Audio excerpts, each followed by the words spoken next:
देश के 15वें उपराष्ट्रपति बने सीपी राधाकृष्णन, राष्ट्रपति द्रौपदी मुर्मू ने दिलाई पद की शपथ। प्रधानमंत्री नरेंद्र मोदी, पूर्व उपराष्ट्रपति जगदीप धनखड़ और अमित शाह सहित कई केंद्रीय मंत्री रहे उपस्थित। 17 सितंबर से चलेगा स्वस्थ नारी सशक्त परिवार अभियान। केंद्रीय स्वास्थ्य मंत्री जेपी नड्डा और मुख्यमंत्री नायब सिंह सैनी रोहतक से करेंगे शुभारंभ। प्रदेश भर में बांटे जाएंगे 75,000 निःशुल्क चश्मे। खेलो इंडिया फिट इंडिया के तहत सांसद खेल महोत्सव में बतौर मुख्य अतिथि शामिल हुए राज्यसभा सदस्य सुभाष बराला। कहा, राज्य व केंद्र सरकार किसानों के हित में कर रही है काम, विपक्ष को चिंता करने की नहीं है जरूरत। और प्रदेश में जल्द भरे जाएंगे डॉक्टरों के रिक्त पड़े 500 पद, अनुमति के लिए प्रस्ताव तैयार। स्वास्थ्य मंत्री आरती सिंह राव ने कहा, डेंगू, मलेरिया और चिकनगुनिया से बचाव के लिए सरकार ने सभी आवश्यक कदम उठाए। तो अब करते हैं नमस्कार। समाचार की शुरुआत पायल के साथ। राष्ट्रपति द्रौपदी मुर्मू ने आज राष्ट्रपति भवन में आयोजित शपथ ग्रहण समारोह में सीपी राधाकृष्णन को भारत के उपराष्ट्रपति पद की शपथ दिलाई। इस अवसर पर प्रधानमंत्री नरेंद्र मोदी, पूर्व राष्ट्रपति रामनाथ कोविंद, पूर्व उपराष्ट्रपति जगदीप धनखड़ और अमित शाह, राजनाथ सिंह, जेपी नड्डा, पीयूष गोयल तथा नितिन गडकरी सहित कई केंद्रीय मंत्री उपस्थित थे। प्रधानमंत्री नरेंद्र मोदी ने सीपी राधाकृष्णन को जनता की सेवा में समर्पित उनके सफल उपराष्ट्रपति पद के कार्यकाल की शुभकामनाएं दी। सोशल मीडिया पोस्ट में मोदी ने कहा कि राधाकृष्णन एक समर्पित लोक सेवक है और उन्होंने अपना पूरा जीवन राष्ट्र निर्माण, सामाजिक कार्य और लोकतंत्र को मजबूत करने में समर्पित किया है। चंद्रावरम पुन्नस्वामी Radhakrishnan do swear in the name of God that I will bear true faith and allegiance to the Constitution of India as by law established and that I will faithfully discharge the duty upon which I am about to enter. शपथ ग्रहण के बाद उपराष्ट्रपति CP Radhakrishnan ने राजघाट पर महात्मा गांधी को पुष्पांजलि अर्पित की। उन्होंने सदैव अटल में पूर्व प्रधानमंत्री अटल बिहारी वाजपेयी को भी श्रद्धांजलि दी। बता दें कि इस महीने की 9 तारीख को हुए राष्ट्रपति उपराष्ट्रपति चुनाव में सीपी राधाकृष्णन को 452 मत प्राप्त हुए थे। उन्होंने बी सुदर्शन रेड्डी को 152 मतों के अंतर से हराया था। प्रदेश सरकार आगामी 17 सितंबर से 2 अक्टूबर तक प्रदेश में व्यापक स्वस्थ नारी सशक्त परिवार अभियान शुरू करने जा रही है। इस महत्वाकांक्षी अभियान का शुभारंभ केंद्रीय स्वास्थ्य मंत्री जेपी नड्डा और मुख्यमंत्री नायब सिंह सैनी 17 सितंबर को रोहतक में संयुक्त रूप से करेंगे। इसी दिन प्रधानमंत्री नरेंद्र मोदी अपने जन्म दिवस के अवसर पर मध्य प्रदेश से राष्ट्रव्यापी अभियान की शुरुआत भी करेंगे। कार्यक्रम की तैयारियों की समीक्षाओं को लेकर आज मुख्य सचिव अनुराग रस्तोगी की अध्यक्षता में उच्च स्तरीय बैठक हुई। मुख्य सचिव ने बताया कि रोहतक में स्थित महर्षि दयानंद विश्वविद्यालय के परिसर में विशेष स्वास्थ्य केंद्र स्थापित किए जाएंगे, जहां पर महिलाओं की संपूर्ण स्वास्थ्य जांच होगी। स्वास्थ्य विभाग के अतिरिक्त मुख्य सचिव सुधीर राजपाल ने बताया कि इस अभियान से प्रदेश भर में व्यापक रूप से स्वास्थ्य सेवाओं की पहुंच बढ़ेगी। इसके अंतर्गत सभी सामुदायिक स्वास्थ्य केंद्रों पर 122 विशेष स्वास्थ्य शिविर लगाए जाएंगे। प्रत्येक शिविर में लगभग 300 मरीजों की जांच का लक्ष्य रखा गया है। स्वस्थ नारी सशक्त परिवार अभियान के अंतर्गत प्रदेश भर में 75,000 चश्मे निःशुल्क बांटे जाएंगे। जीवन शैली से जुड़ी बीमारियों से निपटने के लिए 75 नए ओबेसिटी क्लिनिकों का उद्घाटन किया जाएगा। साथ ही 138 ब्लड बैंकों में 696 रक्तदान शिविर लगाए जाएंगे तथा आयुष्मान आरोग्य मंदिरों में व्यापक स्वास्थ्य जांच भी की जाएगी, जहां अभियान की पूरी अवधि में प्रतिदिन 50 से 100 मरीजों की स्क्रीनिंग होगी। इसके अतिरिक्त स्वास्थ्य संस्थानों में पौधारोपण अभियान भी चलाया जाएगा, जिसके तहत 50,000 पौधे रोपित किए जाएंगे। महिला एवं बाल विकास विभाग की इस अभियान में सक्रिय रूप से भागीदारी रहेगी। भाजपा प्रदेश अध्यक्ष मोहनलाल बडोले ने आज हिसार में पत्रकारों से बातचीत करते हुए बताया कि 17 सितंबर से 2 अक्टूबर तक भाजपा सेवा पखवाड़ा मनाएगी। इस दौरान रक्तदान, महादान, स्वदेशी अपनाओ अभियान, स्वच्छता अभियान, वृक्षारोपण, दिव्यांगों के लिए विशेष कार्यक्रम और आत्मनिर्भर भारत जैसे विषयों पर कार्यक्रम आयोजित किए जाएंगे। बडोले ने बताया कि 21 सितंबर को मोदी मैराथन का आयोजन होगा, जिसका उद्देश्य युवाओं को नशे से दूर रखना है। उन्होंने कहा कि नशा मुक्त हरियाणा अभियान के तहत राज्य में सकारात्मक परिणाम मिले हैं। उसमें अनेक कार्यक्रम भारतीय जनता पार्टी के रहेंगे, जिसमें सबसे बड़ा जो रक्तदान महादान, उसका एक आयोजन भारतीय जनता पार्टी कार्यकर्ताओं के द्वारा होगा। और स्वदेशी अपनाओ एक अभियान पूरे पखवाड़े में चलेगा। हमारा जो युवा मोर्चा एक अभियान चलाएगा, उसमें भी चलेगा और इसमें भी चलेगा। और 21 तारीख को मोदी मैराथन, हरियाणा नशा मुक्त हो, युवाओं को नशे से दूर किया जाए, इस बात की प्रेरणा देते हुए मोहनलाल बडोले ने बताया कि पंडित दीनदयाल उपाध्याय जयंती पर हर बूथ स्तर पर कार्यक्रम होंगे। साथ ही शहीदों व महापुरुषों की प्रतिमाओं पर माल्यार्पण और उनके परिवारों को सम्मानित किया जाएगा। उन्होंने कहा कि जीएसटी में नवरात्रों से लागू हो रहे बदलाव किसानों, मजदूरों और व्यापारियों के लिए फायदेमंद साबित होंगे। फतेहाबाद जिले की रतिया विधानसभा में आज भाजपा द्वारा सेवा पखवाड़ा कार्यशाला का आयोजन किया गया। यह कार्यशाला प्रधानमंत्री नरेंद्र मोदी के जन्म दिवस 17 सितंबर से 2 अक्टूबर तक चलने वाले सेवा पखवाड़ा कार्यक्रमों की श्रृंखला के अंतर्गत आयोजित हुई। कार्यशाला 3 स्तरों में संपन्न हुई, जिसमें समाज में सकारात्मक बदलाव लाने वाले पंच प्रण, पंच परिवर्तन जैसे महत्वपूर्ण विषयों पर विस्तार से चर्चा भी हुई। राज्यसभा सांसद सुभाष बराला ने मीडिया से बातचीत में बताया कि आज की यह कार्यशाला केवल एक आयोजन नहीं, बल्कि समाज को नई दिशा देने का संकल्प है। सेवा पखवाड़ा का यही उद्देश्य है कि सरकार की योजनाएं समाज के अंतिम व्यक्ति तक पहुंचे और सेवा ही संगठन की भावना जन जन तक फैले।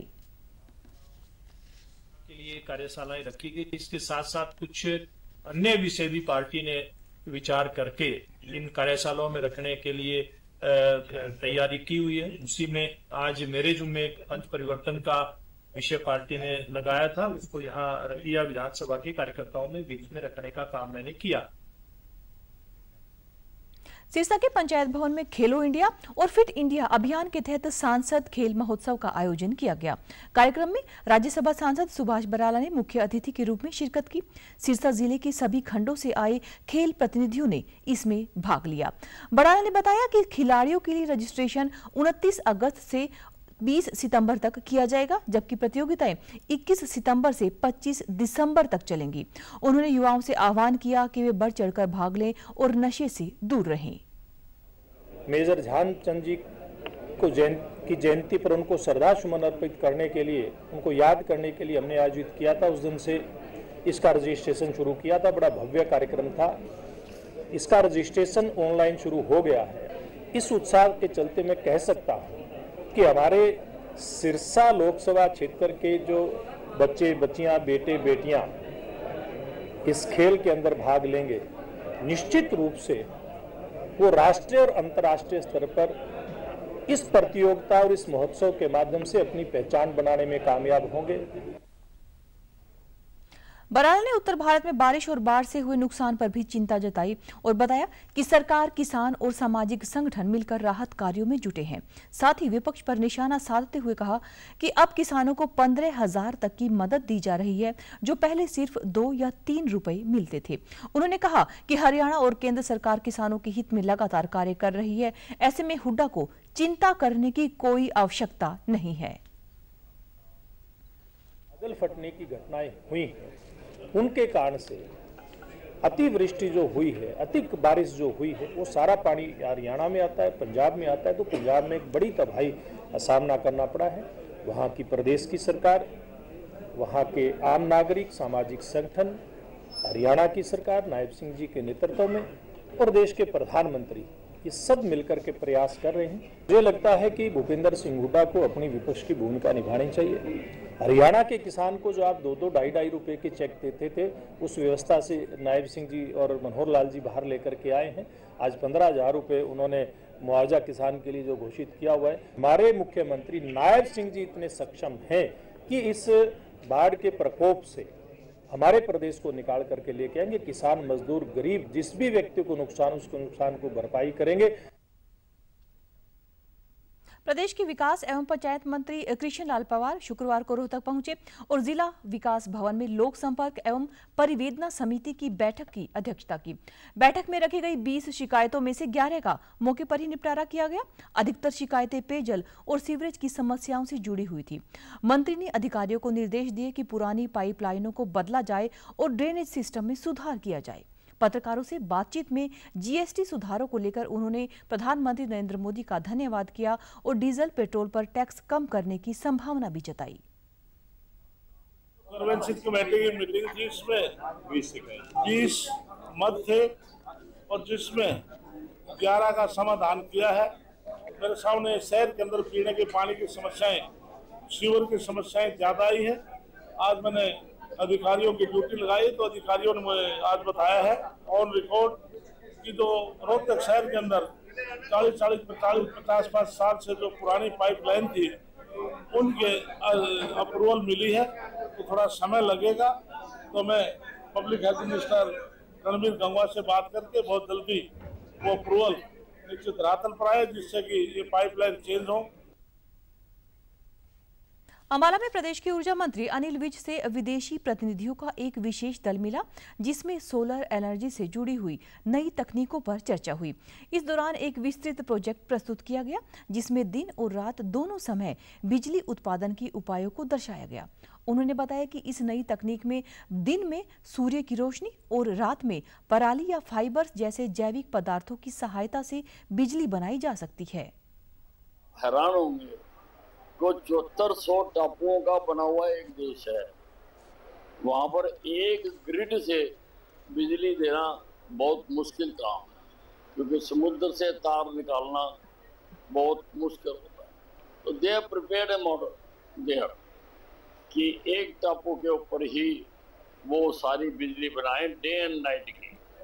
डे की सन से बने, नाइट की फिर फॉसिल से बने, जहाँ पराली से बने, या किसी और चीज से बने, उसके लिए इन्होंने मॉडल बनाए हैं।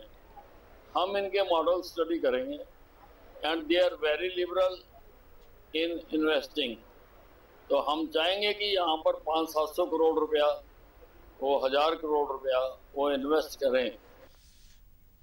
वहीं विदेशी प्रतिनिधि दल की सदस्य ने बताया कि वे हरियाणा की ऊर्जा नीति और विकास कार्यों से प्रभावित हैं और यहां पर यह मुलाकात राज्य में सस्टेनेबल एनर्जी के क्षेत्र में एक बड़ा कदम मानी जा रही है। Like to say that I am brought here to be able to expand our investments on putting up 24/7 green energy ecosystems that will become part of the major developments here in Haryana, so that we don't actually have to rely purely on the fossil fuel. प्रदेश के स्वास्थ्य मंत्री आरती सिंह राव ने कहा कि राजकीय अस्पतालों में डॉक्टरों की कमी को दूर करने के लिए जल्द ही 500 चिकित्सकों की भर्ती की जाएगी। उन्होंने बताया कि इसके लिए प्रस्ताव तैयार कर लिया गया है और सरकार से अनुमति मिलते ही प्रक्रिया शुरू हो जाएगी। कि ये अस्पताल अंडर कंस्ट्रक्शन है, बहुत सारी चीजें हैं, यहाँ पे जगह की कमी है, बहुत ज़्यादा कमी है, और उसकी कमी में रहते हुए बहुत सारी चीज़ें आज हो भी रही हैं। उनको बेहतर करने की बहुत ज़्यादा आवश्यकता है। मैंने देखी है कि हमारे पास डॉक्टर्स हैं, जैसे गायनेकोलॉजिस्ट हैं, 3-4 हैं, मगर उनके लिए कमरा एक है। तो मैं आज पीडब्ल्यूडी वालों से बोलूँगी कि जल्द से जल्द जो काम शुरू करें, ताकि कोई भी डिजीज या इन्फेक्शन बच्चों पर ना हो, वो काम खत्म करें, फिर अगला वाला शुरू करें। कुरुक्षेत्र में स्वास्थ्य मंत्री ने LNJP अस्पताल का निरीक्षण करते हुए सफाई और मरीजों की सुविधाओं की स्थिति का जायजा लिया। उन्होंने कहा कि अस्पताल के नए भवन का निर्माण चरणबद्ध तरीके से पूरा कराया जाएगा ताकि मरीजों को कोई असुविधा न हो। बाढ़ प्रभावित जिलों में स्वास्थ्य विभाग के द्वारा निःशुल्क दवाएं वितरित की जा रही हैं और फॉगिंग भी की जा रही है। डेंगू, मलेरिया और चिकनगुनिया से बचाव के लिए सरकार ने सभी आवश्यक कदम उठाए हैं। फार्मेसी में लगभग सारी दवाइयां हैं कि अगर मलेरिया के केस कभी आए नहीं है तो बिल्कुल बहुत बड़ी बात है, ये बहुत अच्छी बात है और पूरे हरियाणा को इससे, मैं पूरे भारत को यहाँ से सीख लेनी चाहिए। इसके साथ साथ मगर ये भी सच है कि जो 4 साल हैं वो पीछे हो गए। अब आने वाला वक्त फिर डेंगू, मलेरिया और चिकनगुनिया का है, तो हमें सतर्क रहना पड़ेगा और हम हेल्थ डिपार्टमेंट की तरफ से सारे बंदोबस्त और दवाइयाँ का बंदोबस्त कर चुके हैं। बारिश के बाद महेंद्रगढ़ में अब तक डेंगू के 24 मामले सामने आ चुके हैं। इसको लेकर स्वास्थ्य विभाग सतर्क हो गया है। मुख्य चिकित्सा अधिकारी डॉक्टर अशोक कुमार ने बताया कि डेंगू और मलेरिया की रोकथाम के लिए सब सेंटर स्तर पर टीमें बनाई गई हैं। ये टीमें लोगों को जागरूक कर रही हैं और जहां भी पानी जमा है वहां फॉगिंग की जा रही है। नारनौल के सामान्य अस्पताल में डेंगू के लिए अलग वार्ड भी तैयार किया गया है। स्वास्थ्य विभाग ने नगर परिषद और ग्राम पंचायतों को भी फॉगिंग के निर्देश दिए हैं। आमजन से अपील की गई है कि अपने घरों की छतों और आसपास जमा पानी में दवाइयां डालें ताकि डेंगू मच्छरों को पनपने से रोका जा सके। इस साल भी हमारे पास अभी तक 24 केस हैं जो डेंगू के जो रिपोर्टेड हैं, वो जिले के ज़्यादातर ग्रामीण क्षेत्र से रिलेटेड हैं और उन पर जो स्वास्थ्य विभाग द्वारा कार्रवाई के जहाँ भी हमारे पास डेंगू के केस की रिपोर्ट मिलती है उस पर जाके जब कंफर्म हो जाता है केस तो उस पर जो फीवर मास सर्वे कराया जाता है आसपास के घरों में कि जो बारिश के बाद जो पानी ठहराव होता है, जैसे जो घर के ऊपर छतों में जो कुछ खाली कंटेनर्स रखे होते हैं उनके अंदर पानी इकट्ठा हो जाता है, उन्हीं के अंदर ये डेंगू के मच्छर और जो मलेरिया के मच्छर हैं उनके जो अंडे हैं वो पनपते हैं। तो इस तरह से जो घरों के ऊपर जो पानी बारिश का पानी रुक जाता है उनको खाली करते रहें।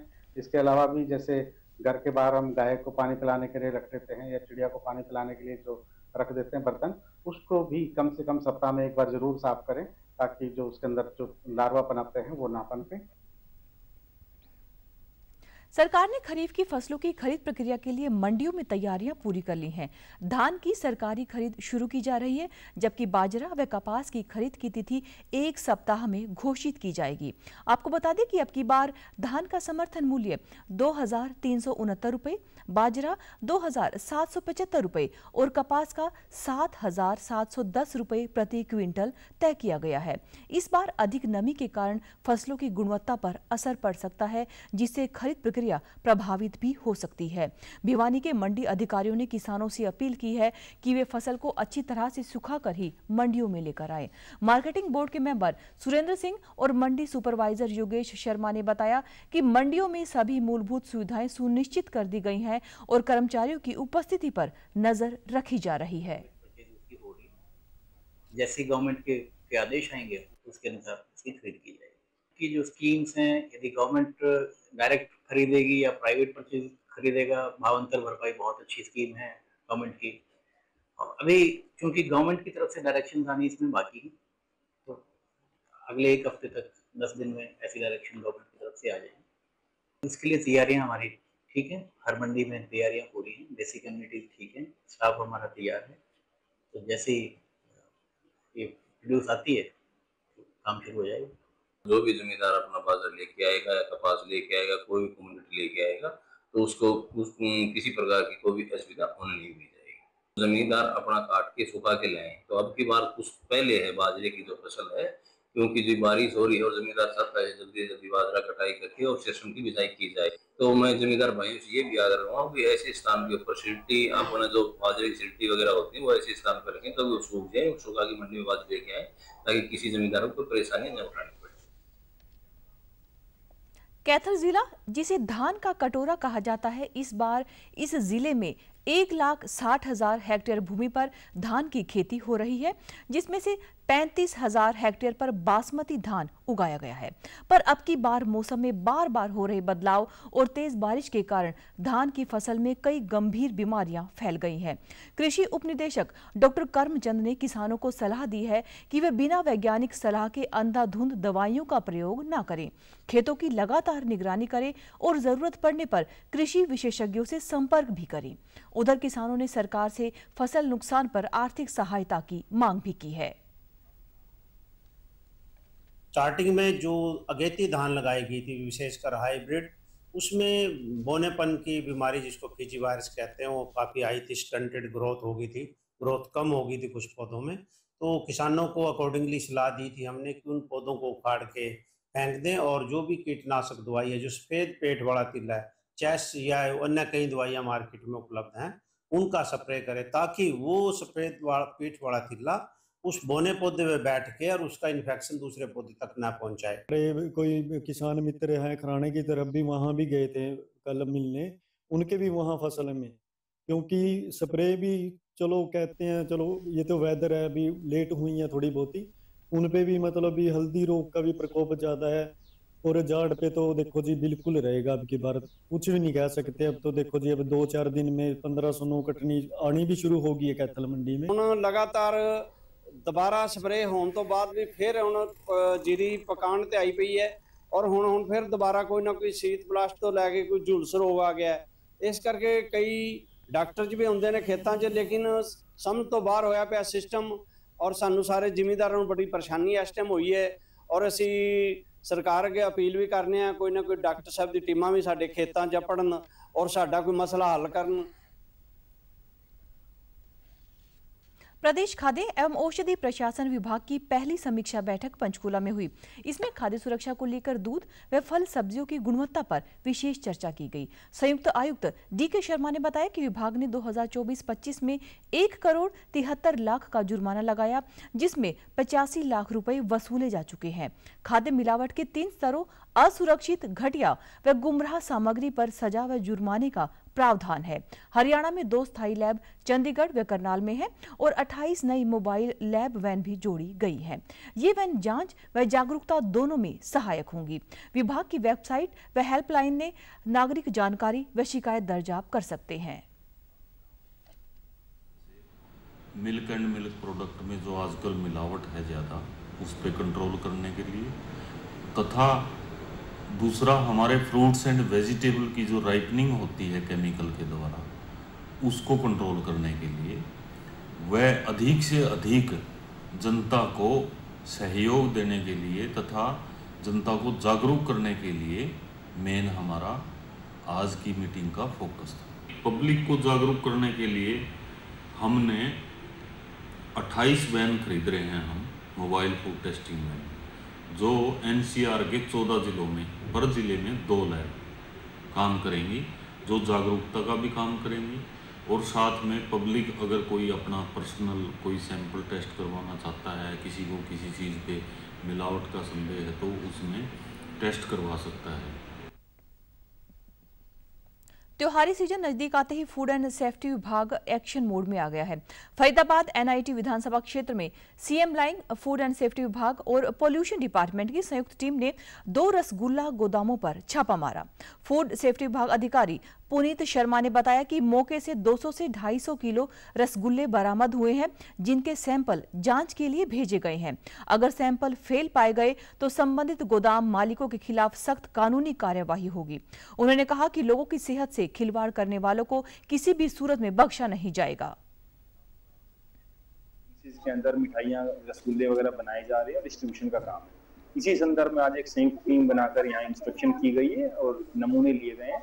बाकी आगामी कार्रवाई जो भी होगी वो नमूने की रिपोर्ट के अनुसार। लगभग अब इनके पास 250-300 किलो माल तैयार है। हिदायत है उनको मैन्युफैक्चरिंग से रिलेटेड, हाइजीन से रिलेटेड, पेस्ट मैनेजमेंट से रिलेटेड हिदायत उनको समझा दी। कमियां, मेजर जो कमियां हाइजीन और पेस्ट की है वो उनको समझा दी गई है। उसकी भी कार्रवाई जब रिपोर्ट आ जाएगी सैंपल की, उसके अनुसार आएगी। किसी को भी शिकायत करनी है, FSSAI का हेल्पलाइन है, उस पर आप कर सकते हैं। पोस्ट कनेक्ट ऐप है, उसके ऊपर कर सकते हैं। नशा मुक्त भारत पखवाड़ा के तहत पलवल जिला पुलिस ने गांव आलीमेव में जागरूकता अभियान का आयोजन किया। इस कार्यक्रम में डीएसपी हथीन मोहिंदर वर्मा ने ग्रामीणों को नशे के दुष्प्रभावों के बारे में बताया और बच्चों को शिक्षा व खेलों की ओर प्रेरित करने का आह्वान किया।